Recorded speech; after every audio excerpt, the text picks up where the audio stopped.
Rusda2 has two videos up dealing with a video I put up on the ceremonial law of the Old Testament Sabbath. And let me just say this to begin with. First of all, he hasn't even dealt with the video. The reason he hasn't dealt with where I showed the explanation of Colossians 2:16 through 17, where the Old Testament ceremonial Sabbath law was abolished, the reason he hasn't done that is he's just not competent enough to deal with it. So I guess he figures that he has to some way show Seventh-day Adventists he knows something. So he comes out with this thing saying that the rest of the video is kind of null and void because he thinks I made a mistake on the mark of the beast. Again, even if that were a mistake, he hasn't answered the video. That's the bottom line. And the reason he hasn't, he's just too incompetent. That's just the bottom line. The man is not competent enough to deal with anything I do. So let's show you part of his incompetence, though, and I want to show you this thing about the mark of the beast. When you look at the mark of the beast, you can find 5 things that identify him in Revelations 13:16 through 8. You find the name of the beast, the number of the beast, the number of a man, the number 666, and the number representing the man. And when you begin to study and look at the personal name for this beast, you'll find out that it is a personal representation of the beast. Revelation 14:9 says his mark. 14:11, mark of his name.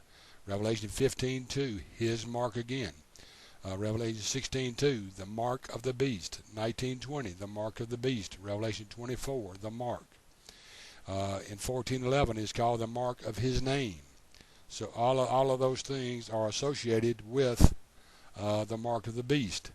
Now what he is hung up on is the word or. He just can't seem to understand a simple word like or. When you look at the word or, it means express an alternative term or an explanation of the same thing in different words. And when you look at it that way, the same thing in different words, it shows that the mark or the name of the beast or the number of the beast are all one and the same. So Rusda, maybe you ought to actually do some studying. What you did was went to an SDA website and got their standard argument for this. This is nothing that you thought up yourself, but you don't have the competence to do that. You just went to a standard SDA website and got their standard canned answer to this, which is totally wrong. The word or is an explanation of the same thing. Mark of the beast, the number of the beast, or the name of the beast. I'm sorry that you're too incompetent to see that, but it's not my fault that you're incompetent. But it indicates all the same thing. The mark of the beast, the name of the beast, and the number of the beast are all one and the same. It seems like the entire Christian world sees that, except for Seventh-day Adventists. So Rusda, now that you've been caught showing your incompetence, maybe you'll actually answer the video, which you can't do and won't do anyway, showing where the Old Testament ceremonial Sabbath law has been abolished.